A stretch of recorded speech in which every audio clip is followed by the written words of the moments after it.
Hello and welcome to Out of State DMing podcast. I'm your host, lluksblackheart, and your co-host. Iskian. Today's episode will be going. Uh, ah, we will be centered around monks. We'll be going over some of these topics: skills, alignments, and special abilities. Buckle in, boys and girls, because monks are one of the classes that seems really simple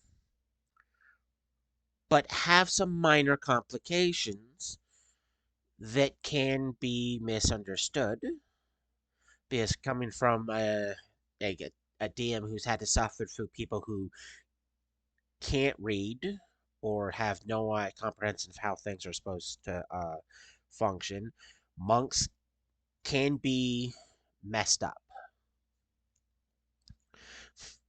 Uh, but in a layman's terms, if you aren't deliberately or accidentally messing up a monk, they can be possibly one of the best melee classes around. Does a Because with monk get messed up? yeah, because despite what everyone else is trying to do, they can end up having more attacks than everyone else because of fury of blows. Uh, they don't need to have all these magical stuff to have their unarmed strikes be potent because as they get level up, the more damage their hands do. So it's a constant you catching these hands with them. Uh, because they get certain high things that let their unarmed strike gets better.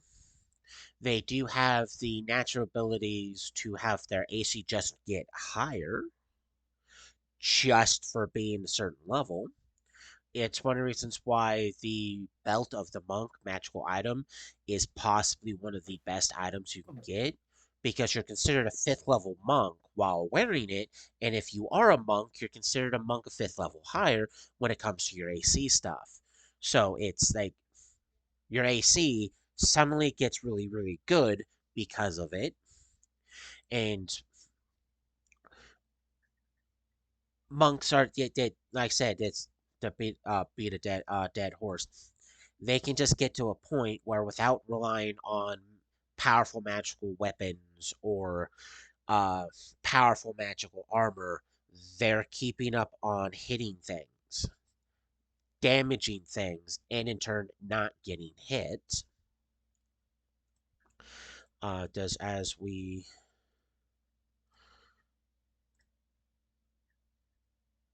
as I push the wrong button, but still get the same results. Yay! Uh, You still haven't said how a monk can be messed up. well, I was going to be going over that in the explanations. Just part of how they can be messed up is like their alignment. Uh, People either A don't read this section because even though it's a tiny section, uh, um, or they just don't care. There's been plenty of times where I've either been playing as a player or running a DM, and someone's like, "I'm a monk, yeah, I I love chaos." It's like, wait, what? Did he say what I think he just said? Yeah, it's like, what do you mean you love chaos? Yes, I'm chaotic neutral. I do random good stuff. It's like, you're a monk. You can't be chaotic. Yes, I can. It's like, no, it's right. It's right here that monks are only forms of lawful neutral or lawful good. In certain campaigns, lawful evil, but they have to be lawful. It's part of being a monk. You are a you are a law abiding citizen. And yes, that's also a good movie. And that's one way some people mess it up because they, like I said, don't read it or ignore it because they don't agree or like any form of alignment restriction, so they don't adhere to it. Or they treat it as if it's a quasi non paladin restriction. So they're like, oh my god, I have to obey all laws. I have to be super lawful. Oh, I have to be unfun lawful. No, you can be perfectly fun while being lawful. Uh, does like just because you have to follow laws and a certain order of things does not mean you have to be a joy kill. It's just one of those things. It's just like with the paladin is if the monk doesn't know you're breaking the law, guess what? He can't do anything about it. Knowledge is power. Um, Monks are typically associated with their monastery that they grew up in, and it's either because they were orphaned, so therefore they got accepted by this monastery, or a monastery helped take care of their family, so they decided to go and join it and help it. And monks do work well with others because they can be a very strong support class when it comes to just supporting everyone up and raising them up to be better. But they kind of can also be listed as the not so social person in the group. They're not the most buddy buddy with every single person. And if you're a monk from a different monastery, they'll be friendly with you. There'll be that kinship, but it's a competition to see who's the better monk. Does the monastery monks kind of like to go head to head in martial duels and stuff to just see Martial who's competition. yeah martial competitions to This just prove keeps who's making me better. think of some of the martial arts movies I've watched, Chinese martial arts movies I've watched. Look, they're generally pretty spot on because that's the origins of the monk. It's like whose dojo has the better fighters type thing. It's whose monastery has the best monks and how well those monks channel their ki or kai, depending on how where you're from and how you pronounce it. Oddly enough, I've heard it pronounced both ways by actual Chinese people and Japanese people. It's like don't be pissed off that people are saying the wrong thing when you guys can't even say the right thing. I'm confused. You I have heard you it pronounced kai more than I have ki. But it's one of those things that apparently both ways of pronouncing it are accurate. It just goes to show where you're from more on how you pronounce it. Uh, that and as like you can see here in this game information here, it's like right there alignment any lawful. If anyone tries to tell you that oh monks can be anything, it's like anything that's lawful. well, they're They not playing third edition. yeah it's either they're not playing the edition that it says it or they're butt monkeys. It's either way. And they can be problematic. You can also see that they favor wisdom.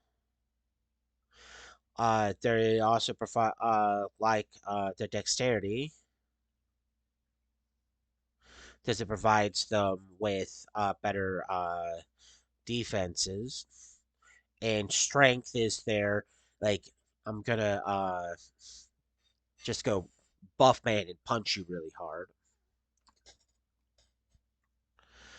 And you can see here under specials, they start to get like at level one, they get several neat things, and then as they go down, they just it doubles down on a lot of it. A thing a lot of people, excuse me, have messed up on is how they calculate base attack and the Fury of Blows attack bonuses. I've ran into like Wisdom and Dex. well, I said wisdom. Okay. Yeah, it's like I'm like I swear I said wisdom because I didn't hear you say wisdom. when we get to the ability that relies on wisdom, I will be covering it because yes. But I said it's like the stat block. It says for table 3-10. It when you look at your base attack and then you look at your fury of blows, you don't use your base attack bonus. You use the bonus for fury of blows when you're making a fury of blows. And it even says it if you read it, because you get additional attack, but you suffer a -2 on everything, and it already is taking that into account with your base attack right there in that column. So normally you start out with a +0, but Fury of Blows are -2/-2. It's because they did that math for you, so you don't have to just add that on. Just go straight for it. And the amount of players I ran into is like, okay, you're a level 2 monk, you have a base attack +1, and they're like, yeah, I'm slightly happier the penalties for Fury of Blows went down, but it still means I get a -0. It's like, did you not read it? It's not -0, -0. It's -1, -1. But it says it's like read the column for it. It even says at level 5 the penalty decreases by 1. So instead of being -2, it's now a -3. And once you hit level 9, the penalty disappears. And if you notice that the third attack you get is at level 8, you get a third attack with Fear of Blows at +0. And then if you look further in the column with a lot of the attacks,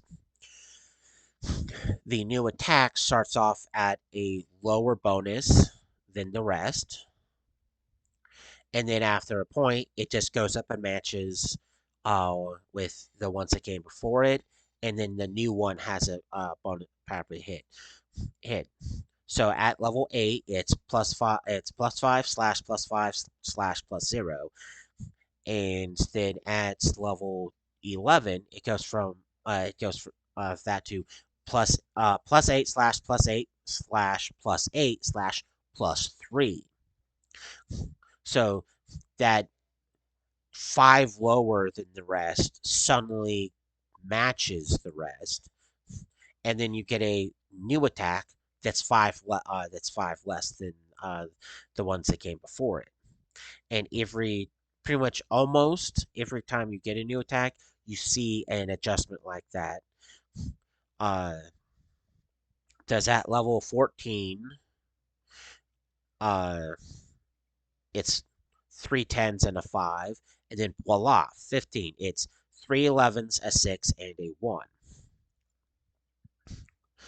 So there is that slight curve difference between these other attacks, not necessarily adding up like it did previously, but still giving you really good bonuses. And then by the time you hit level 20, you have your normal base attack, which is a 15, 10, and 5, but your Fear of Blows is 3 15s, a 10, and a 5. So you end up having 5 attacks at that point that are really good instead of 3. So you're technically getting one more attack than like a fighter or a barbarian or a paladin stuff, because by level 20 they're getting 4 attacks, but excuse me, at level 15 you're at 5 attacks. So you're already Yeah, monk, a monk at higher level is ridiculous. yeah. So like you're already, without having to be super high level, you're getting more attacks than everyone else. And that's not 15 is super high level. yeah. And that's not counting if you have something that's something through magical means that's giving you an additional attack. Um, and you can also see that your unarmed strike damage starts off good at a d6. Some people may go, it's a d6, it sucks. It's like, no, a d8 is considered a high damage weapon. A d6 is pretty average. There's a lot of things to do with die 6.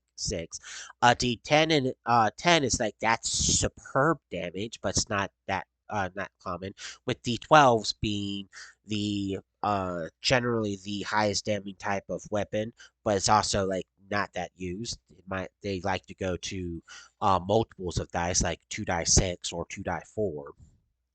There's just several weapons that do that. But to start off going, I'm doing the die 6 to smack you. Then at level 4, it's a die 8. 8, it's a 10. At 12, it's 2 die 6. Then it turns into 2 die 8 at 16. And then once you hit level 20, it's 2 die 10. So the damage scaling only goes up. And that's not counting your strength bonus, because strength does apply to your damage as a monk. So you're not only starting off with more attacks than everyone else, you're keeping that additional more attacks than everyone else as you go up, while also keeping up on damage by having the die increase.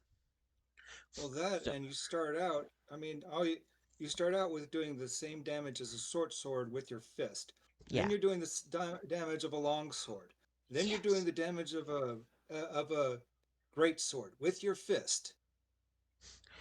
Oh, yeah. So, yeah, without counting any other random things, you're easily keeping pace and then somewhat starting to exceed people. So they need their magical shenanigans on their weapons in order to keep up with your just raw. I'm hitting more than you, and my fists are just doing more damage than you. And as you can also see, they're just also getting a lot more than just fear of blows and the ability to punch real hard with their things. They get evasion, still minds, Kai strike magics, lots of slow falls, which I'll get into how stupid and silly slow fall is in a moment. Wholeness of body, improved invasion, Kai strike lawful, greater fury, which is makes their fury blow supposed to make the fury blows better, which is why I believe that's where they get it's where they get the additional attack from. So that's why it goes from 3 attacks at level 10 to 4 attacks at level 11. So let that sink in. At level 11, it's 4 attacks, while a fighter at level 11 has 11 6, yeah, 11 6, yeah, has 3 attacks, but it's 11 6 and 1, while monk is sitting there with 3 8s and a 3. So it's like already one more attack and better accuracy with those attacks overall. Because even though you're probably thinking 11's better than the 8, it is, but that's only with one attack. But he's getting 3 8s and then a 3. So overall, better accuracy with all his attacks instead of just one good one. Adamantium Step, which is a movement power, Diamond Soul, Quivering Palm, Adamantium Kai Strike, Timeless Body, Tongues of the Sun and Moon, Empty Body, Perfect Self. And we're going to go up here and we're going to go into weapons and armor proficiencies, because believe it or not, monks can use certain things. Uh, they Why are they would considered, want to, I don't know, but because well, everything's with their I'll but get into why in a moment because it somewhat gets funny. Um, yeah, because monks are proficient with certain basic peasant weapons and some specific weapons that are part of monk training. The weapons in which a monk is proficient with are clubs, light and heavy crossbows, daggers, hand axes, javelins, commas, nunchucks, quarterstaff, sai, shurikens, sakaham. I'm probably horribly mispronouncing it. how's it And spelled?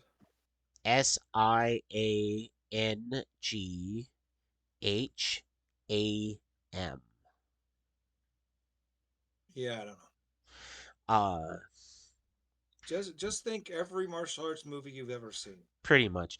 Monks are not proficient with any type of shield or armor. In fact, many of the monk's special powers require unfettered movement.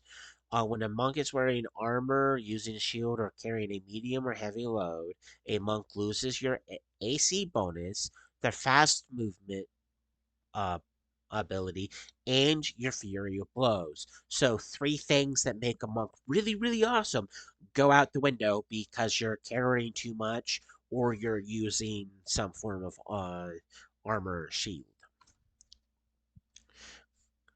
Now, I gotta figure out how to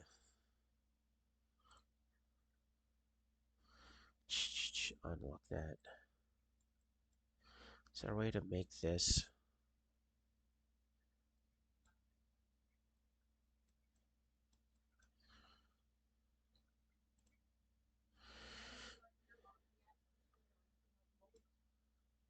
And haha, I had to move the where it showed us on the screen to better help show part of the PDF because I was getting annoyed at that.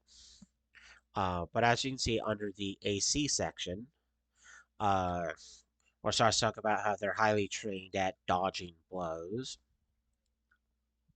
because they get like a sixth sense for these things. Unarmored and unencumbered, the monk adds your wisdom bonus, if any, to your AC, which means high wisdom monks are really hard to hit just off that. So you not only get your dex bonus, you also get the wisdom bonus. So if you roll really good, you're like, well, I have a wisdom of 13 and a dex of 15. Well, that's a +3 and a +2, which means you have an AC of 15 at level 1. And that's not counting getting those two stats up or anything else you get. So it's already, you're like going, I don't need that armor because I'm starting off with those things. Not to mention the fact that as you get higher level, you get an additional AC bonus. Because at level 5, you get a what is it, level 5? Let me double check. Yeah, at level 5, you get an additional +1. And every 5 monk levels thereafter, you get an additional +1. So it's a +2 at 10, 3 at 15, 4 at 20. So if you keep Monk gets that, a random plus to their AC just because. yeah. So just keeping that, like, let's say 16 wisdom by level 20, that's a that's a 17 AC, not counting anything else. Just counting a wisdom that never went up and just leveling up, which may not sound impressive good. It is. And that's only if you're not doing stuff to raise your wisdom, and that's also not counting your dexterity. Um, and as a side note, it applies against touch attacks or when a monk is flat-footed. Uh, so it's So their both flat foot ACs. AC is better Yeah, than everybody else's. yeah. Because normally, Dex does not. When you do flat foot AC, you don't. You take your AC and you might move your Dex. Your touch AC is you remove armor bonus and shield bonus, and that's what it takes to touch you. This wisdom bonus applies to both touch and flat foot, so that makes it even better.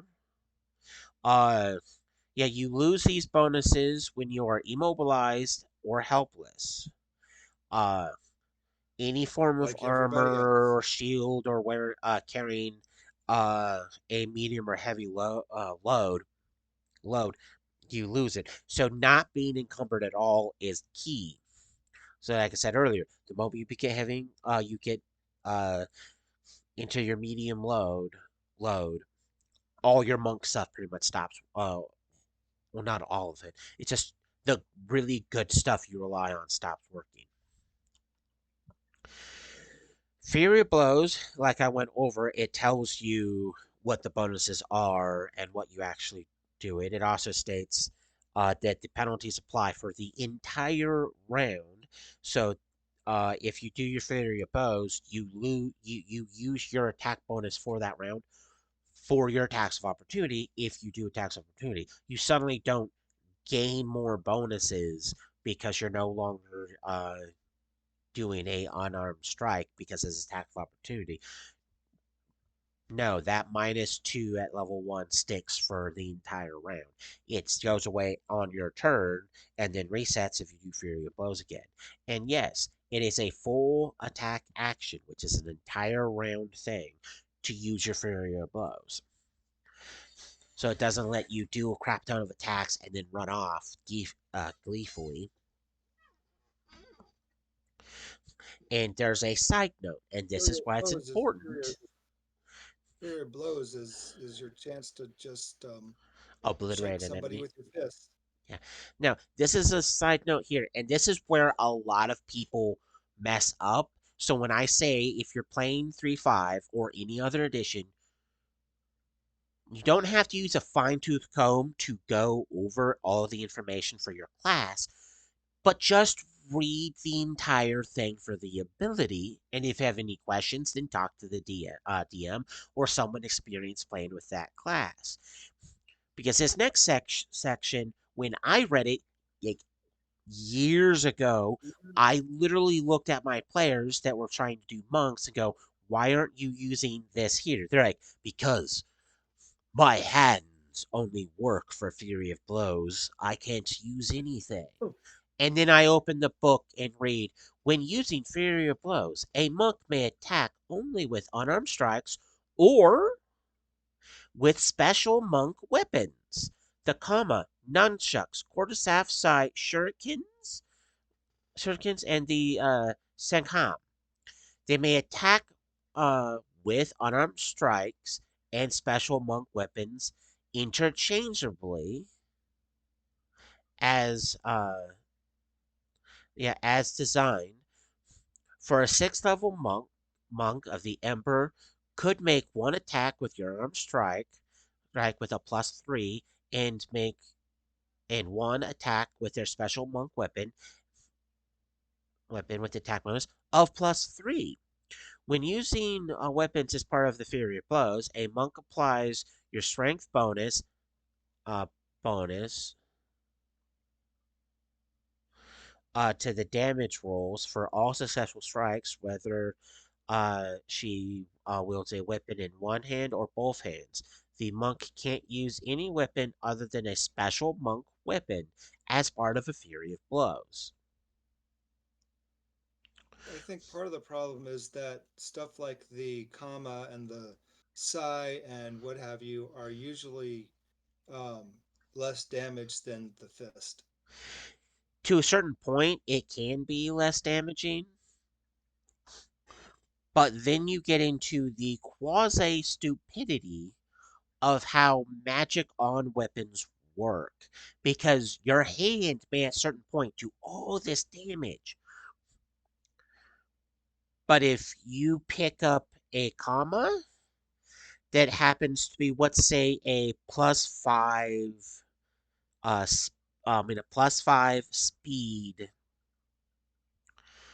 king, and then you pick up Okay, another yeah. comma that's also the same thing, you It's can comma use it time. with your Fury of Blows. So you pretty much get free two weapon fighting. Yeah, and it becomes comma time because I would be using that. Yeah. This is like, oh hey, I'm gonna take this and I'm gonna use my Fury of Blows on it.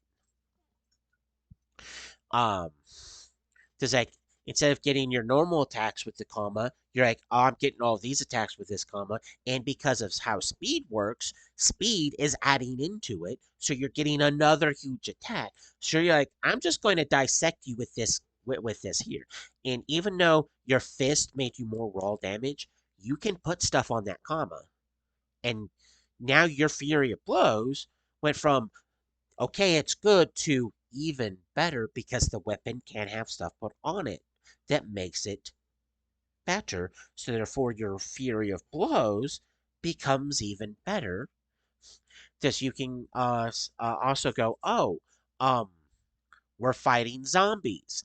Well, my Fury of Blows are bludgeoning, which means I can't bypass their DR. But my comma is a slashing weapon, so I can. And if you're like, well, now we're fighting zombies, so my fists work, but I don't have disruption on my hands, but my quarterstaff does, or like You mean nunchucks. skeletons? That's what I was- yeah. Uh, there's like this entire section that it just tells you that what it does is it even says like in the case of a quarterstaff, which each end counts as a separate weapon for the purpose of using Fury of Blows. Even though the quarterstaff requires two hands to use, a monk may still uh, inter uh, interspace the unarmed strikes with quarterstaff strikes, assuming that you have enough attacks in Fury of blows routine to do so. For example, an 8th level monk could make two attacks with your quarterstaff, one with each end, and at a +5 bonus, and one with an armed strike at a +0 bonus. Or she could attack with one end of the quarterstaff staff and one unarmed strike, each at a +5 bonus, and then with the other end of the quarterstaff at a +0 bonus. So you can like either smack, smack, punch, or smack, punch, smack, which in a way does make the monk better. It even has in these little brackets here that you use your full strength bonus, your normal strength bonus. So if you're using a two-handed weapon with Fury of Blows, blows like the quarterstaff, you don't add 50% damage. It's just straight damage. And your offhand, if you're using a weapon in your offhand or punching, normal rule state, your offhand, you only get to use 50% of your strength bonus. Monks go, nope, nope, normal strength bonus. So in a way, you can throw like your comma or your quarterstaff into your offhand, punch someone, and then beat them up as I hit my headset, and then beat them up with the quarterstaff. Yeah, you're not getting the extra bonus 50% damage for doing it with two hands, but at the same time you're breaking normal rules because normal rules for two-handed weapons is you have to use two hands to use it. A monk going Fury of Blows can go, oh, I don't care. I'm just going to smack you a bunch of times with my quarterstaff with one arm, and you're going to like it. Well, that and they're not even they don't need feats. I mean, because normally it'd be what two weapon fighting, improved two weapon fighting. Yeah, because in order to, There's another uh, one so that you can use your offhand. yeah, It's yeah, like so, 3 or 4 feats to be able to do what the monk's doing. yeah, so like a fighter using their feet could end up, uh, matching the number of attacks, with the monk, but at the side effect of it just takes a bundle of feats. It's two weapon fighting lets you do it. Improved two weapon fighting gives you a second attack with your offhand, and greater two weapon fighting gives you a third attack with your offhand. So you're now doing a bunch of attacks, but the penalties still add up. And even if you follow all of the rules, overall you're still getting the -2 to everything. So even if like you make it to like, wow, we're both level 20 and you're getting um 5 attacks. Well, I only have 4 normal attacks. Got ya. I have two weapon fighting improved and greater. So now I have 3 attacks with my offhand. So I have 7. So you get to bonus. But then the monks looks at you and it's like, yeah, but you got a minus all your attacks are at a -2 and you're at accuracy just drops with all your attacks by because it goes off by your highest, and then for each additional attack beyond that, it's a -5. So it's like, yeah, you may get more attacks than me, but I have better accuracy through all my attacks. So therefore, who's really winning here? The monk. Yeah, the monk. And then you get into the unarmed strike and how the unarmed strike works. Uh, does like it pretty much states they're highly trained in fighting with unarmed. Now, unarmed strike does not technically always have to be, oh, I'm just punching really, really hard. Unarmed strike is the monk is using their body as a weapon. They can kick things, knee things, elbow, clothesline, punch, headbutt. So when you're watching a martial arts movie, and you're seeing a guy not just use his hands in just big balls of fist. This is not boxing fist. He's like using any body part he can to hit to damage the foe. That's what unarmed strikes are. It's unarmed as in not using a weapon, not just I punch. And as a monk gets higher level, like I said, the damage does go up, and they may choose to be doing lethal or non lethal. Now, if you don't know the difference, lethal is you're killing them, non lethal is you're trying to knock them out. And certain creatures don't care about non-lethal, such as constructs and undead. They don't care. You on non-lethal strike them, they stare at you funny because you just did 0 damage because they aren't subject to non-lethal damage. They're subject to lethal damage, despite being technically a object and an undead. You want to do full force on it, but it means when capturing people, you don't have to kill them. You just knock them out. Uh, the monk's unarmed strikes are treated as both manufactured and natural weapons for the purpose of spells and effects that either enhance or improve either of those two things, such as magic fang and magic weapon. You take whatever's higher.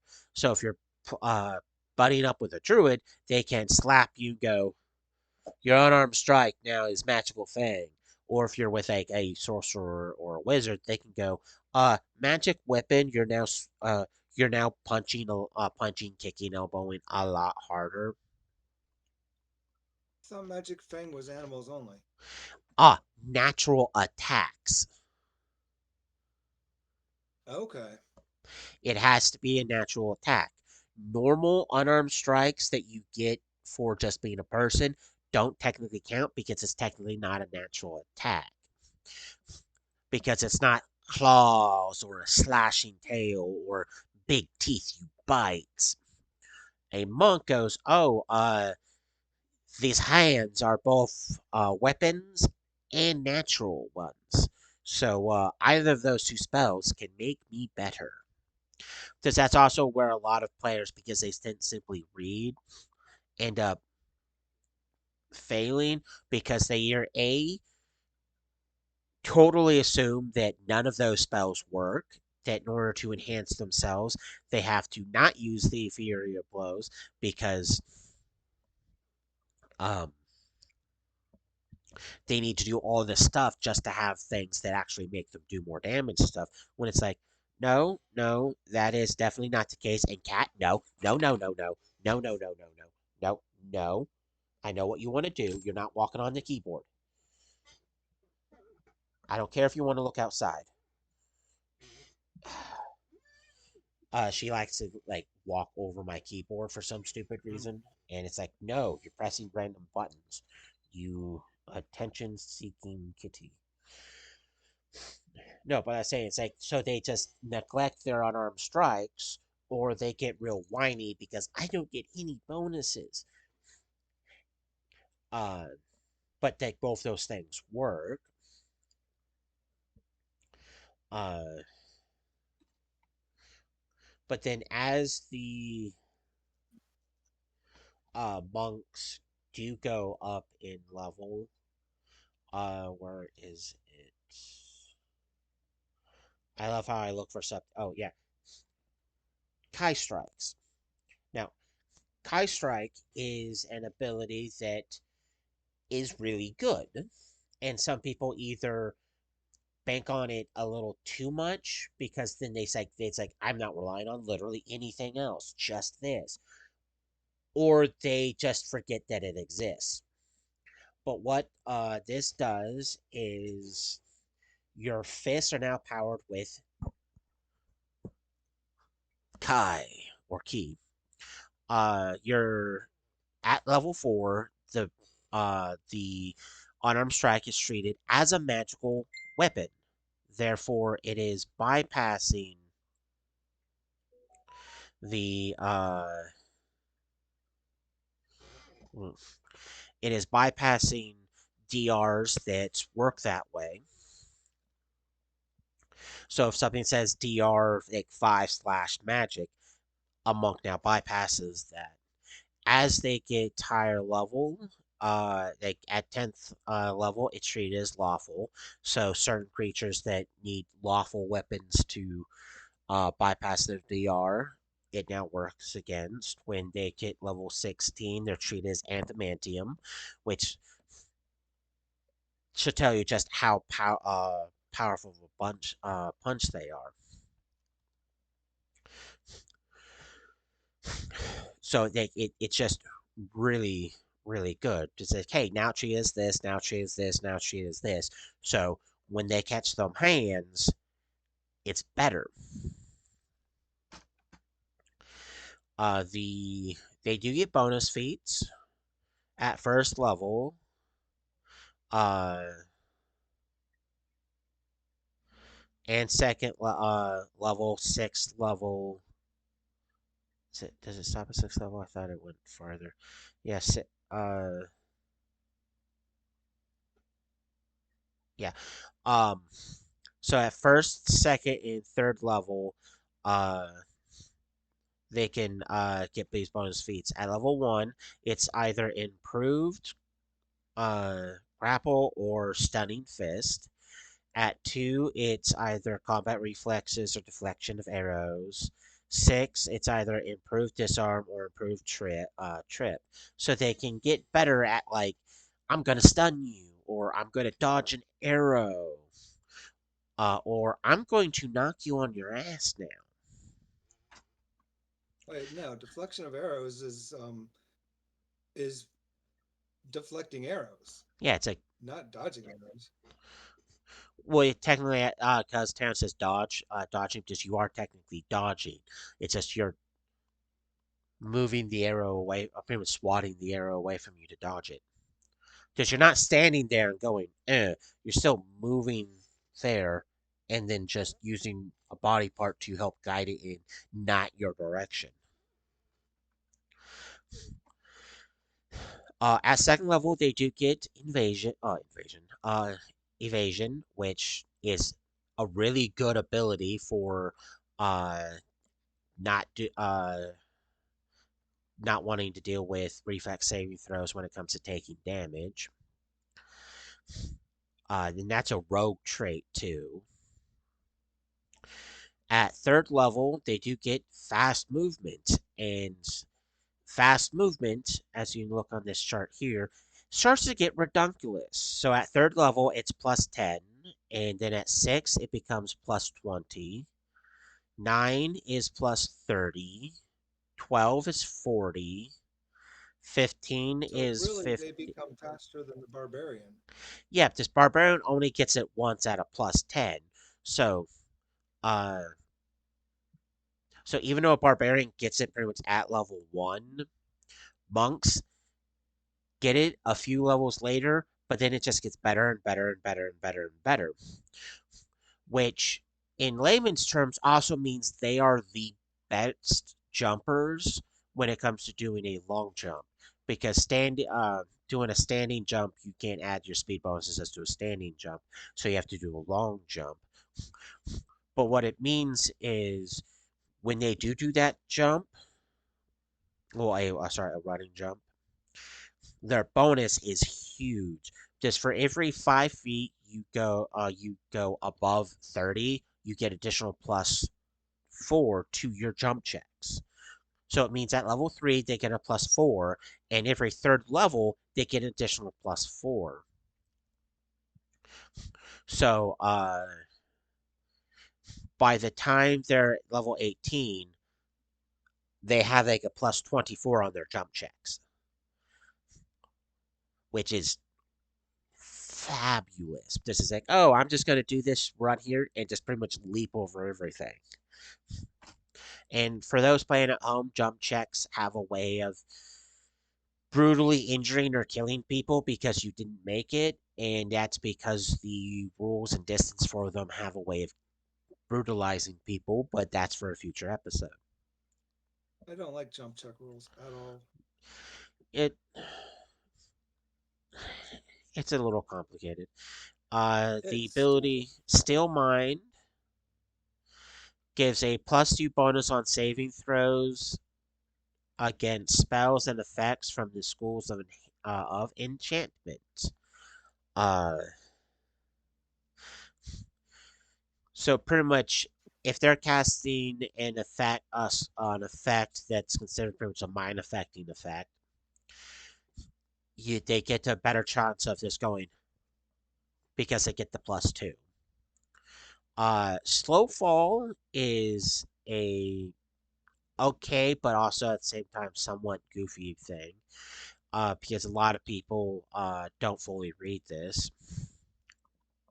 Because at fourth level, you can fourth level higher, a monk within arm's reach of a wall can use it to slow your descent. Keywords within arm reach of a wall. The amount of players that go, "We're falling. Don't worry, I'll live because I have slow fall." It's like you're like 15 feet from the wall, or 15. Like there's more than you're more than arm's length away from something you can touch. Like, I don't need to. It's like it's right there.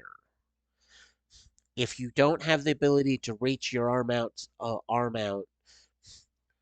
to grab, touch something, then snowfall doesn't work. But what snowfall does, Play D&D Spider-Man. yeah, it's like yeah. What Slowfall does is gives you ability to take damage as if the fall was 20 feet shorter than it actually is. And as you get higher level, the distance goes up. Because I said, it starts at 20, then 30, 40, 50, 60, 70, 80, 90, then any distance. So as long as you can touch something, you can use it to slow your fall. So it's like, okay, you're falling like 100, like 100 feet. This is gonna hurt. You're like, I'm a 18th level monk, and there's a wall. Here's my tumble check. Oh, pass the tumble check and slow fall. Yeah, I don't take anything because I'm that boom. Then it's like, haha, you're falling down a 2,000 feet fall. It's like there, there's the cliff wall right there, right? Yeah, any distance, biatch, because I'm level 20.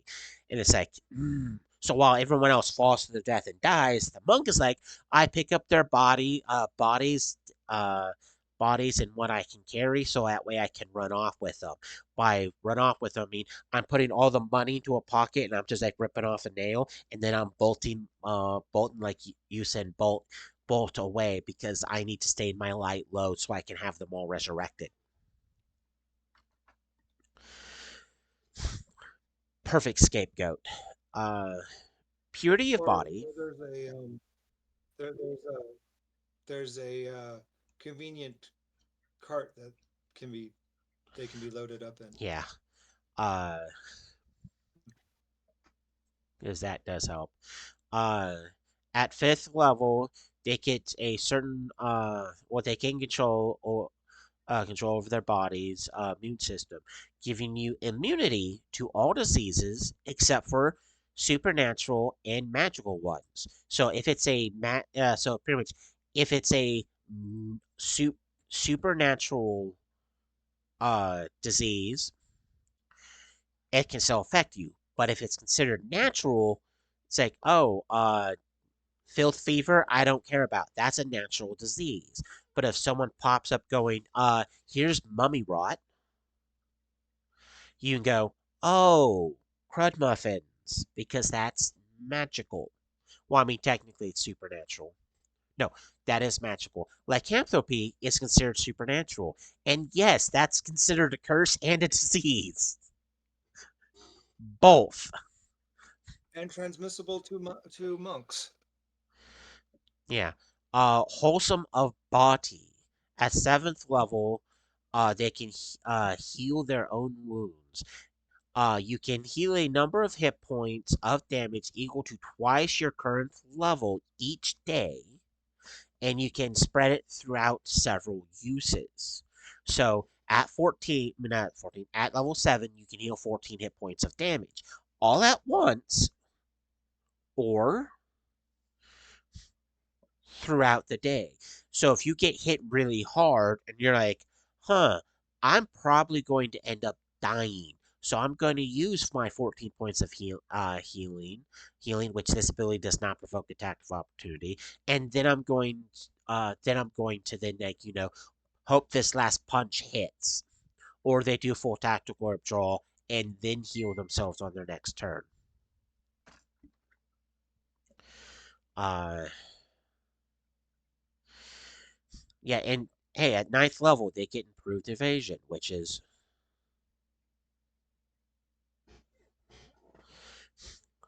uh which is really good, which means they take no damage on a pass saving reflex saving throw and half damage on a failed. So unlike invasion, where it's pretty much like you're taking damage or you're not, this is you're taking half damage or no damage. So that's really good. Diamond body, you gain the immunity to poisons of all kinds. Now, by all kinds is any, while it be natural, man made, or magical. It's, hey, look, is that count as poison? Yes. I don't care. I'm immune to it. Is that poison? Immune Isn't to it. that like 18th or 20th level? Diamond body's at the 11th level. Oh, oh, So at 11th level, you look at poisons and go, and you flip it off. Uh, at 12th level, they get abundant step, which lets a monk slip magically between spaces as if using the dimension door once per day. You you can activate this ability, and you use uh yeah, your cash level is considered half your monk level rounded down for this ability. So at level 12, you get Dimension Door once a day as a 6th level caster, which means you can literally go, I need to escape, and boom, you're now a little bit over here, but you actually have the ability to escape. And this is a supernatural ability. Or if you're trying to cut off a bad guy and you don't want them to know that you're right there, you can teleport to that spot.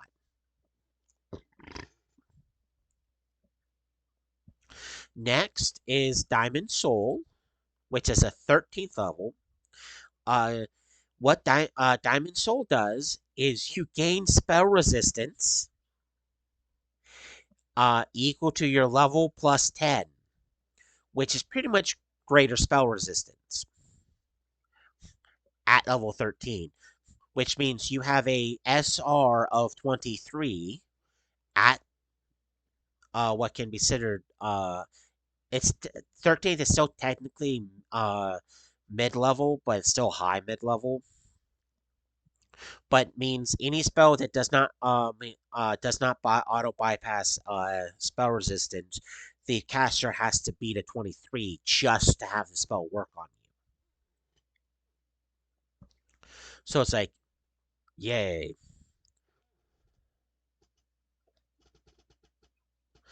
Uh, so it's like get a 23 or higher, woohoo, in order to have it work. So low level caster effects, pretty much the monk doesn't care about. Especially when they reach like actually do eventually reach level 20, it's I automatically get an SR of 30. Who needs a magical item or something on something on something? They're like, I don't care. Next is at 15th level, Quivering Palm. Monk can set up the uh, vibrations within their body, within the body of another creature, so that thereafter uh, yeah, there the creatures that can thereafter be fatal if the monk so desires. You can use Quivering Palm as an attack once per week. You must announce that you're using it before you even make the roll. Roll. Contract oozes plants, undead, incorporeal creatures, and certain creatures. Well, and creatures immune to critical hits cannot be affected. Otherwise, if the monk strike successfully hits, the target takes damage from the blow. The Quivering Palm attack succeeds. I know. Uh, Seeds.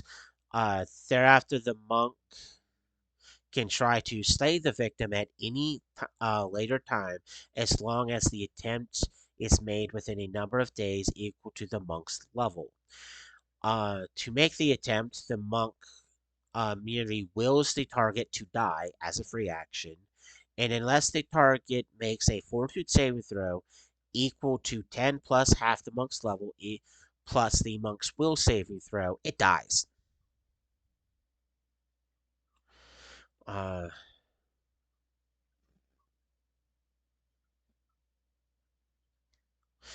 so it's one of those I quivering palm you, and it can either be a wait 15 days and then have it kick in, or immediately do it as a free action to see if you insta kill the bad guy. Which at that point, it's probably going to be a DC 20, which is good. Timeless Body, 17th level. You take no longer take penalties to your ability scores for aging and cannot be magically aged. Any such penalties that are already taken remain. Bonuses still occur. So your um, strength, dex, and con do not drop for age, while your intelligence, wisdom, and charisma, any bonuses you get do go up. So it's like you get there and yeah, I'm no longer going down, I'm just going up, which helps them walk out a lot because of wisdom. 17th level. This is a broken ability. It's known as Tongue of the Sun and Moon. Yes, you have to wait till 17th level, but the monk can speak with any living creature. So if it counts as a creature that has the ability to speak, the monk can speak with it. So a treants can speak. They can auto speak with it, no matter language barrier. Is that some random distant creature that has no common language? A 17th level monk can speak with it because it's breaching any and all language barriers. So it's pretty much it's tongues. That's what it is. It's like the spell tongues, but it's not magical. It's extraordinary. The next is Empty Body. A monk gains the ability to assume an ethereal state for 1 round per monk level per day, as though using the spell Etherealness. You may go to either a number of different occasions during any single day, as long as the total number of rounds spent in ethereal state does not exceed your monk level. So it's like kind of like I'm just gonna have my soul leave my body and I'm gonna go hang out somewhere for a little bit. So you have to go look up the spell etherealness and all the rules for etherealness apply because that's what the ability is. The last ability, Perfect Self, is a 20th level ability. A monk has tuned with their body with skill and quasi magical abilities to the point that they become a magical creature. Uh, there is forever treated as an outsider, an extraplanar creature, rather than a humanoid for the purposes of spells and magical effects. For instance, Charm Person does not work on you. Additionally, the monk gains damage reduction 10 slash magic, which allows her to ignore the first 10 points of magic of damage from any attack made by non magical weapons or by any natural attacks made by a creature that does not have similar damage reductions. Unlike other outsiders, the monk can still be brought back from the dead as if they were a member of their previous creature type. That may not sound broken, but that's literally I'm now an outsider, which means here's a list of spells that no longer work. You have to look for spells that work on outsiders. So it's like yippee that and an automatic DR10 means anything that's not using magical crap, you just look at like it's stupid. And even at level 20, there's still stuff that uses non magical base attacks. So it may not seem likely, but it still works. Uh, you can end up becoming an ex monk.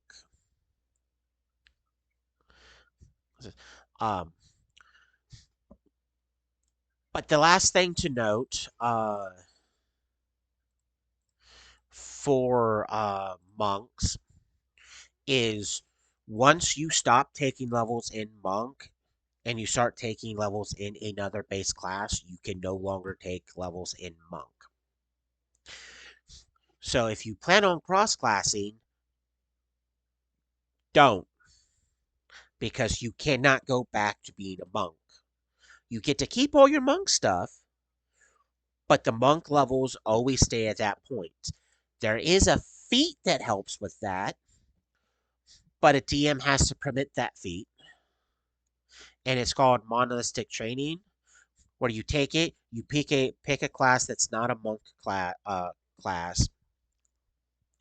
class, and uh, what it does is as long as you're taking levels in that other class, you can still then go back to being a monk. So if you choose fighter with it, you can cross class into fighter while still then later being able to go back into monk. Uh, but to sum it up, a monk can be messed up by simply not reading things, while still being able to maintain the effectiveness of being a super really good melee fighter.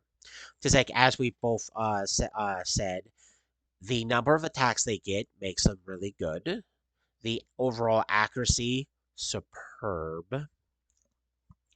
Their abilities to eventually ignore most diseases, all poisons, eventual DR.